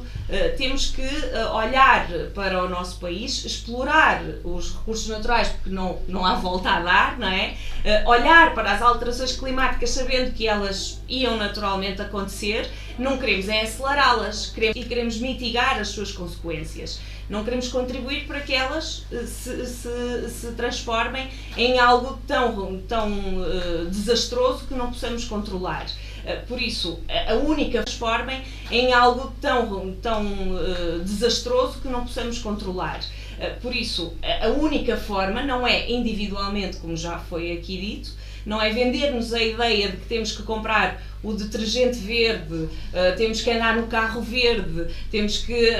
não é vendendo esta ideia da moda, de que tudo é verde, os corredores verdes, agora é o corredor verde de hidrogênio, mas há os corredores verdes das cidades, tudo é verde, nós pintamos de verde, e pelos vistos a banca, eu nem sabia, mas a banca também já tem o seu processo verde, tudo é verde para que haja uma aceitação das pessoas para estes produtos e para alimentar ainda mais estas indústrias e estas grandes empresas. E eu queria só terminar aqui com um exemplo que eu acho que todos compreenderão, que é os supermercados. Que esta medida veio para deixarmos de usar plástico, não é? Mas, e como as medidas que parecem ser boas e que vêm e parecem vir, porque eu acho que 40 milhões de euros para o Estado. Mas o que é que as grandes empresas fizeram, os grandes supermercados fizeram? Retiraram os sacos plásticos leves, que eram os que tinham a taxa, e colocaram sacos de plástico mais grossos, que não estão taxados, mas levam na mesma dinheiro ao consumidor. Por isso, quem é que ganhou com esta medida? Foram as grandes empresas. E a questão de se usar menos plástico levou a que, provavelmente, porque não há ainda nenhum estudo, mas deveria haver, levou a que provavelmente nós estamos a consumir e a usar mais plástico porque estamos agora a comprar sacos de plástico para o lixo. Porque de antes usávamos aqueles sacos de plástico leves para o lixo e por isso agora estamos a comprá-los. Provavelmente esta medida veio transformar-se no contrário daquilo que pretendíamos, que era diminuir mais os sacos de papel. E por isso, exatamente. E por isso há aqui, é para vermos como é perversa também depois a ideia do lucro. Consegue, de alguma forma, transformar medidas que viriam melhorar e deixarmos de ser dependentes dos sacos de plástico, ou do plástico, não é? E facilitar aqui esta menos produção, veio transformar-se num lucro para as grandes empresas. E por isso é que nós muitas vezes também somos contra a taxa para isto, taxa para aquilo, a multa para isto, multa para aquilo, porque não é por aí. Nós temos é que mudar comportamentos e temos que exigir àqueles a quem compramos, a quem temos necessariamente que ir buscar os nossos bens essenciais, exigir, lutar para que a EDP não fosse privatizada, exigir que esta mudança comece de cima e não de cada um de nós que, por muito que faça, não é? Por muito que olhemos à nossa volta e que tentemos deixar a nossa pegada mais levezinha e diminuta, as grandes empresas vão continuar a usar também esta questão ambiental a seu favor. E na questão da manifestação de 2019, eu já muitas e algumas também sobre o ambiente, e naquela manifestação estavam partidos que nunca estiveram lá, não é? O PS, o PSD, o CDS, estavam lá todos, engravatados, com os seus casaquinhos azuis de botões dourados, na manifestação, porque o ambiente é moda e por isso, enquanto o ambiente for moda, nós vamos estar a lutar contra a maré, contra as políticas que deveriam estar a ser aplicadas agora no mar também, e há propostas que são rejeitadas, ou há propostas que são aprovadas, mas depois não se faz o investimento, porque os pescadores são os trabalhadores que mais poderiam contribuir para que pudéssemos limpar o nosso mar e pudéssemos ter outras condições também. Eu poderia estar aqui a falar. Muito obrigada pela atenção. Vera, tu queres dizer mais complementar alguma coisa? Muito brevemente, em relação à privatização de empresas como a EDP e ao concessionamento de barragens, disse que só a corrupção podia justificar tal crime económico. Eu admito que haja corrupção, mas o que há também é um projeto político deliberado de inscrição do neoliberalismo nas instituições políticas e começa na integração europeia, o nosso... Para mim é sinónimo. Muito bem, então as privatizações no setor energético não estão desligadas do processo de integração europeia, sucessivos pacotes que nos obrigaram obrigaram-nos porque aceitámos o princípio dessa soberania, embora ninguém nos tenha consultado, tudo bem, mas de facto houve pacotes sucessivos de liberalização no setor energético que irão culminar eventualmente com, por exemplo, a extinção das das tarifas sociais de energia, que eu referi há pouco. Portanto, o plano é que até essas acabem. Portugal tem resistido, porque de facto existe a plena consciência de que se essas tarifas sociais de energia forem extintas, a situação será bastante dramática. E sobre a questão que referia do comércio internacional, por via marítima, por via aérea, de facto, o que nós temos aqui em mãos terá de ser uma alternativa que desglobalize e que relocalize a produção e, sobretudo, a questão da soberania alimentar que referiu. Portugal tem uma situação dramática. Portugal não é autossuficiente em energia, muito menos em produção agrícola para a alimentação humana e não humana, e, portanto, é de facto uma situação dramática. E acrescentaria, não quero preocupar ainda mais, mas, olha, vai ter que ser as emissões poluentes do tráfego aéreo internacional e do tráfego marítimo internacional nas águas, precisamente, que não pertencem à zona económica exclusiva de nenhum Estado, não são contabilizadas. Ou seja, aquelas que nos dizem que são as emissões do setor da aviação ou do setor da navegação são muitíssimo superiores, porque em águas internacionais não se sabe. Portanto, está tudo exponenciado. E apenas uma última questão sobre os recursos geológicos e sobre a falácia dos veículos elétricos. De facto, quer dizer, para quem é que nós estamos a fazer uma transição baseada nos veículos elétricos? Não é certamente para os chilenos, onde se vai extrair o lítio. Em Portugal estaremos para ver. Houve projetos que já foram chumbados, há outros que ainda estão em estudo, enfim, haverá prospecção, estudo, não tenho a certeza, mas claro, com grande dano para as economias locais e para as populações locais, e portanto criam-se novas dinâmicas em que de facto há uma Europa a transitar energeticamente, seja lá o que é que isso signifique, à custa de novos recursos minerais que são extraídos em países como o Chile, mas sobretudo os mesmos países que sempre foram sacrificados por recursos energéticos, antes dos combustíveis fósseis, agora são sacrificados por outros recursos minerais necessários a esta transição. Portanto, criando estas novas dinâmicas de neocolonialismo verde, digamos assim, em que essas populações continuam a ser, por um lado, expropriadas de todos os seus recursos, expulsas, até há uma expressão para isto, que é uma espécie de expropriação verde, porque agora há esta nova moda de projetos de energias renováveis, de turismo sustentável,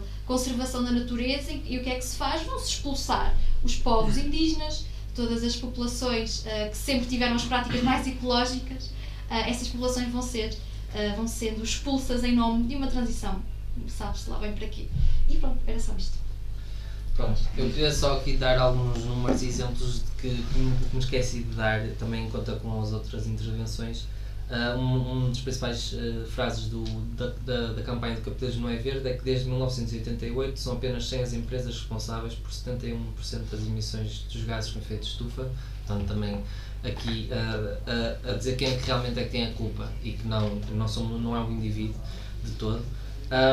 Também queria dar, também por causa dessa questão do plástico, ainda me lembro quando foi na altura de 2019, acho eu também, quando foi no Parlamento de Jovens, quando íamos às escolas também fazia debates, na altura foi o do ambiente e na altura fui eu com o camarada Jorge Machado no Porto e lembro-me de dar um exemplo muito interessante que era a questão de, para além dos sacos de plástico, a questão dos produtos virem eles também todos embalados em plástico e disso ninguém sim, em vários e isso ninguém falava, mas até acho que com a questão, se não for plástico é papel, mas não era o mesmo, que foi agora com a pandemia, com as encomendas para casa, eu vejo até lá na faculdade e nos laboratórios a quantidade de gastos que vêm com isso, quer dizer, e vêm-nos dizer para reciclar quando o problema já está na produção a montantes e que eles poluíram tudo para produzir e as árvores que abateram, etc. Portanto, é essa questão que não é falada. Eu achei engraçada a cara dos miúdos na altura nesse debate, quer dizer, nunca ninguém lhes tinha falado dessa perspectiva, de que a culpa não é deles, mas que de facto há uma intervenção política que tem que ser feita, mas não é na linha de que eles se calhar estavam habituados.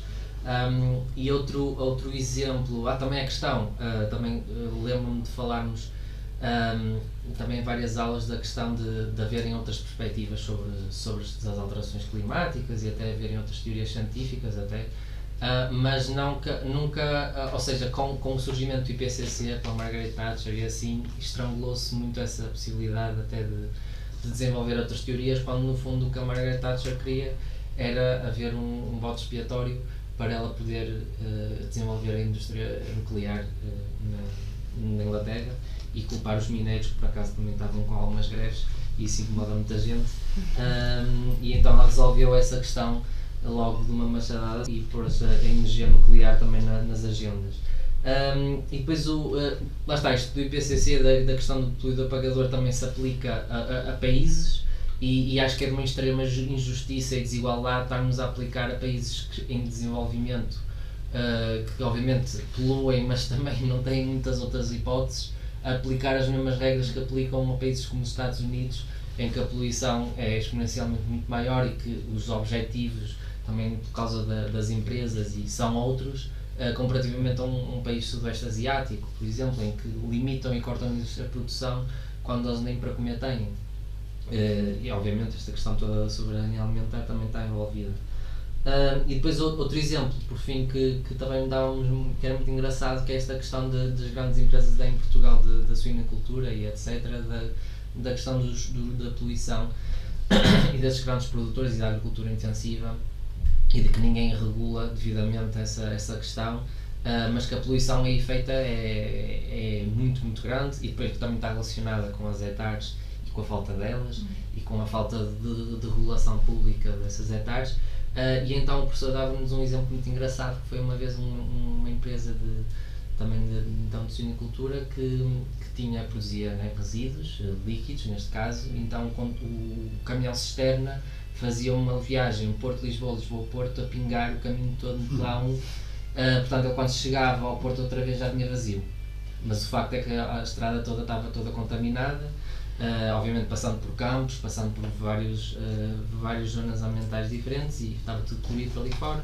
Depois esse caso em específico acabou-se por ser apanhado, mas quantas grandes empresas não andam a poluir assim, sem qualquer tipo de regulação, e que lá está, no máximo levam um impostozito que para eles não é nada e continuam a fazer a mesma coisa, e ainda dizem que nós é que somos os culpados disto tudo. Pronto, acho que é um bocado ir contra esta maneira de pensar, e exemplos não faltam.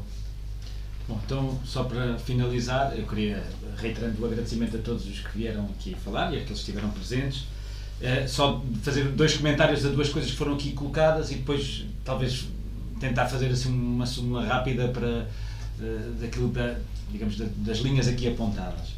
O primeiro comentário tem a ver com aquilo que a Luísa aqui colocou, que de facto, e parafraseando um poema também do Brecht, que é aquela história... Não, sim, do Brecht. Este que eu vou dizer que era aquela história dos capitalistas fazerem planos a 10 mil anos. E de facto, eles, aqui não foi a 10 mil anos, mas quando, na altura ainda do Cavaco e antes disso, já havia planos para alterar a lei, neste caso a lei da delimitação dos setores, que limitava ao privado, digamos, a operação no setor da água, no setor da energia, uma lei que acho que era justa e hoje seria uma lei importantíssima para a proteção ambiental, e existiu em Portugal, ou seja, os privados não poderiam intervir nos negócios da água, nos negócios da energia, e começou por ser uma inocente alteração dessa lei e abrir, digamos, sem ninguém se aperceber, a não ser o PCP e eventualmente os verdes, que na altura alertaram para esta questão, e hoje temos o que temos na EDP, temos o que temos em muitas situações em municípios com água privatizada, mais cara, com difícil acesso, com corte à água pública até dos fontanários. Tivemos aqui bem perto, em Tábua, uma das primeiras medidas que fizeram quando privatizaram a água, que era das águas mais caras do distrito e se não do país, foi fechar os fontanários públicos para não tirarem negócio, digamos, à empresa privada. E portanto, de facto, este exemplo que a Luísa Tovar aqui trouxe confirma esta ideia de que os capitalistas de facto fazem planos a 10 mil anos. A outra tem a ver com aquilo que o Fausto aqui colocou sobre o metro Mondego, de facto. Metropneu, como ele muito bem disse, e eu acho que tem tudo a ver falar deste exemplo aqui num debate sobre o ambiente, porque de facto havia nós utilizamos numa manifestação que realizámos à porta da Estação Nova, né? Utilizamos uma frase que eu acho que está bem conseguida e posta num cartaz, numa pancarta fica ainda melhor, que é: destruir ferrovia é andar para trás. E o que significa o metropneu, como disse o Fausto, de facto é andar para trás, porque nós tínhamos um transporte altamente ecológico, com condições para os trabalhadores, para quem se deslocava, era responsável pela deslocação de 1 milhão de pessoas por ano entre Coimbra e Lausanne, né, no percurso todo. E hoje, para além de não termos nada, aquilo que vamos ter é um autocarro elétrico que dificilmente se adequa a uma linha de montanha, que era aquilo que continua a ser a linha da Lausanne, com piores condições para os utentes, piores condições até do ponto de vista laboral para os trabalhadores que vierem a laborar naquela empresa, uma vez que aquela empresa já tem a estrutura toda para ser uma empresa privada.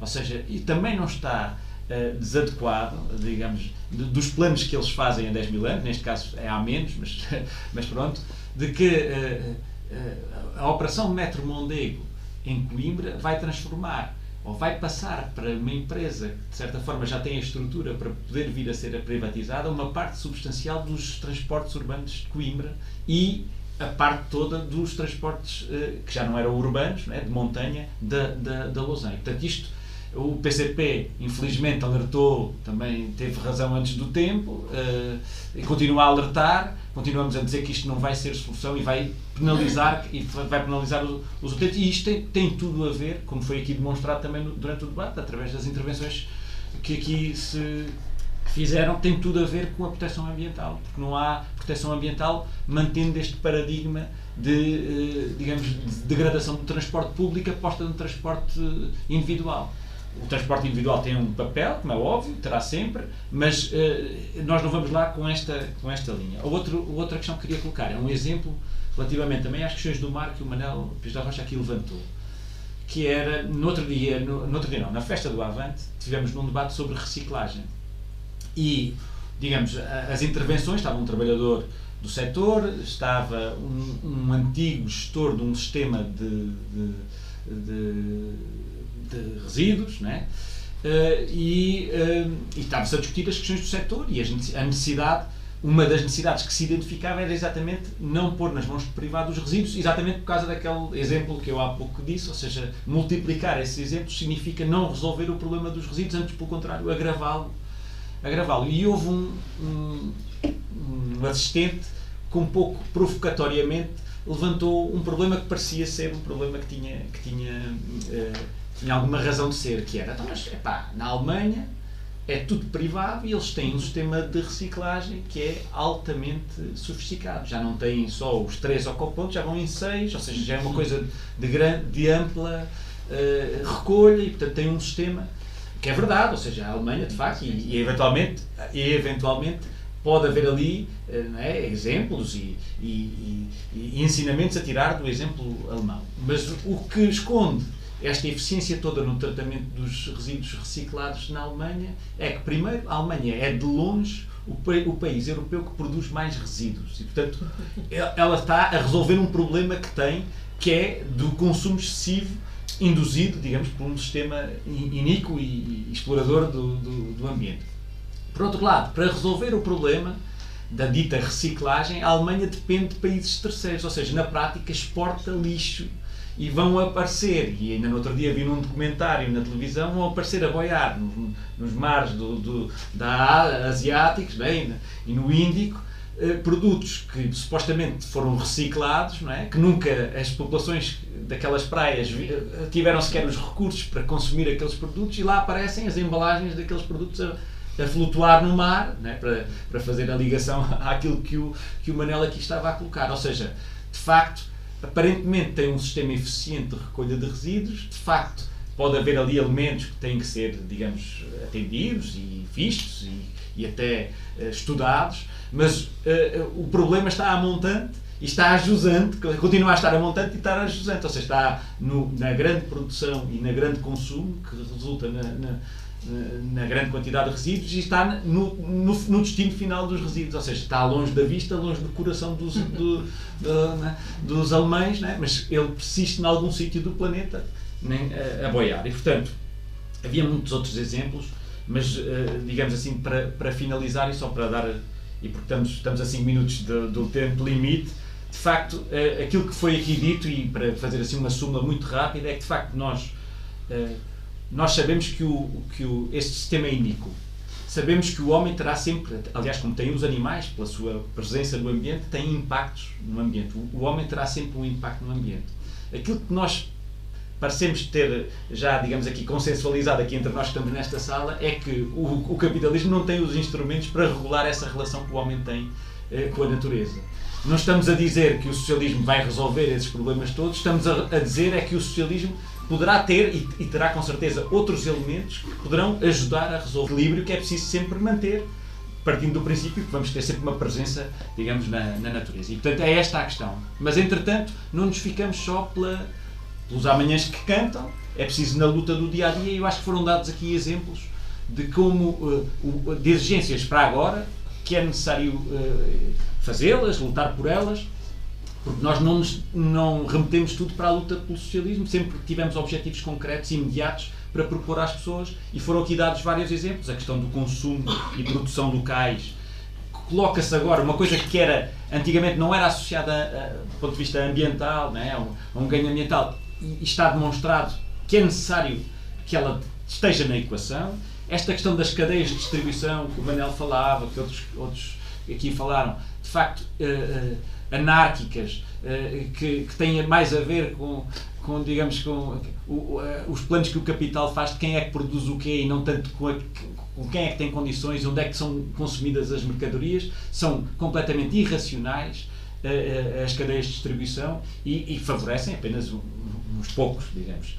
A questão, portanto, esta questão do comércio, da regulação do comércio internacional é uma exigência ambientalista, não é mais que isso. A questão da mobilidade sustentável, como ficou aqui bem demonstrado, é necessário, de facto, eu estou de acordo com aquilo que a Mariana disse, de facto, uma das medidas com maior impacto ambiental que foi implementada nos últimos anos e que está a ser subvertida, digamos assim, nestes tempos, foi exatamente a questão do passo social. Era limitado, de facto, metropolitanas, o país não é só as áreas metropolitanas, faltou o investimento na rede de transportes, mas de facto a questão do passo social, que o PCP agora vai apresentar uma proposta em sede de Orçamento de Estado para alargar, digamos, ao país, associado também a uma proposta de alargamento também da rede e de aposta na rede de transporte público, em particular também o ferroviário, mas não só, isso de facto é uma questão ambiental e é uma bandeira de luta que nós podemos erguer todos os dias e vamos erguer, até a propósito do metro ao pneu, como disse o Fausto, e que precisávamos de continuar a erguer.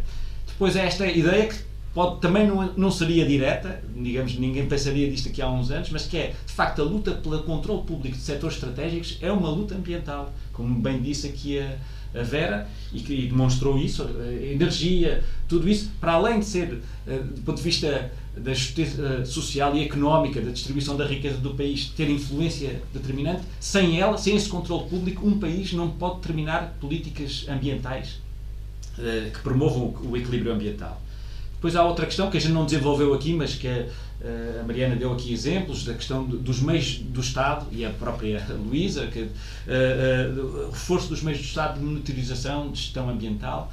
Nós temos andado para trás muito, e eu associava àquela ideia que disse no início, que é, não havendo meios do Estado, abre-se porta à exploração dos recursos, ao belo prazer das grandes empresas, portanto, não garantindo que os recursos são explorados corretamente só porque há recursos no Estado, eles de facto são uma barragem e por isso é que eles os destruíram, desarticularam, desestruturaram, afastaram, fundiram a gestão dos parques naturais, afastaram-nos das populações, fundiram o INAG com a APA, hoje ninguém se entende sobre algumas das competências, sobre falta de meios, falta de gasóleo, que foi aqui colocado, e portanto isto não está desligado, eles fazem planos de facto há 10 mil anos e esta destruturação não está desligada das portas que eles querem abrir para explorar os recursos ambientais a seu belo prazer. Depois há outra questão que foi aqui levantada, que eu valorizava e sublinhava, que era toda esta questão dos resíduos. Falou-se aqui dos sacos de plástico, eu acrescentava aqui uma questão que o PCP introduziu também no debate, e os verdes também, que é a questão da obsolescência programada, que é um palavrão muito grande, mas que muitos dos produtos que nós consumimos, em particular a eletrónica, mas não só, têm um prazo de validade instituído pelo próprio fabricante, o que é para, digamos, incentivar o consumo, o que também revela, digamos, que a incapacidade da lógica do lucro de lidar com estas questões, e portanto o PCP apresentou projetos de lei que visava limitar a capacidade que as empresas têm, nomeadamente as grandes empresas, de introduzir à partida e no fabrico, digamos, o prazo de validade destes produtos, e até não com medidas tão simples como a obrigatoriedade de fazer peças suplentes, digamos, mas pronto, o PCP tem um projeto nesta... Depois há a questão de todas estas questões da proteção da orla costeira, da adaptação dos meios urbanos que foram aqui colocados, da adaptação das próprias habitações, que são medidas ambientais que têm que ser tomadas, não é? Sob pena do ponto de vista social, os impactos que vierem a ter as alterações climáticas, os outros fenómenos ambientais, poderem ter um caráter, estão a ter um caráter profundamente desigual, afetando muito mais uns que outros, como foi aqui demonstrado. Mas também exige meios de investigação científica, não foi aqui muito abordado isso, mas também do ponto de vista do sistema científico português, era necessário dar à ciência e dar aos cientistas, desde logo, a própria condição de precários que muitos deles têm, não permite que eles se desvinculem dos interesses, até dos interesses do capital nestas áreas ambientais. E por último, há uma questão que eu queria aqui levantar, não foi aqui muito abordada, mas que é uma questão fundamental, que é a luta contra a guerra e pela paz é de facto um grande... É uma luta ambiental. Não há processo mais poluidor, mais portanto, degradante da condição, quer da condição humana, quer da condição ambiental, que não seja o fenómeno da guerra, a indústria do armamento, e portanto isso torna-se, e está um pouco arredado, curiosamente, está um pouco arredado de todo este discurso de proteção do ambiente, mesmo em torno destas movimentações de massas. Isto acaba por correr noutra linha. E nós precisávamos de o trazer para a linha, de facto, da proteção ambiental, porque, de facto, também é. Não é só, mas também é. E portanto, o apelo que se faz é, quer nestas lutas de transformação do sistema, quer nestas lutas do dia-a-dia, do amanhã, do transporte público contra a destruição da ferrovia, cá estaremos nós todos estamos nesta sala, mas também aqueles que nós conseguiremos atrair para elas, e portanto é esse o desafio que se coloca. A proteção do ambiente faz todos os dias, mas vai-se garantir, não é, com uma transformação social mais profunda em todas as áreas da vida humana, e digamos, é essa que a gente almeja e é por essa que nós lutamos, e viva o Partido Ecologista.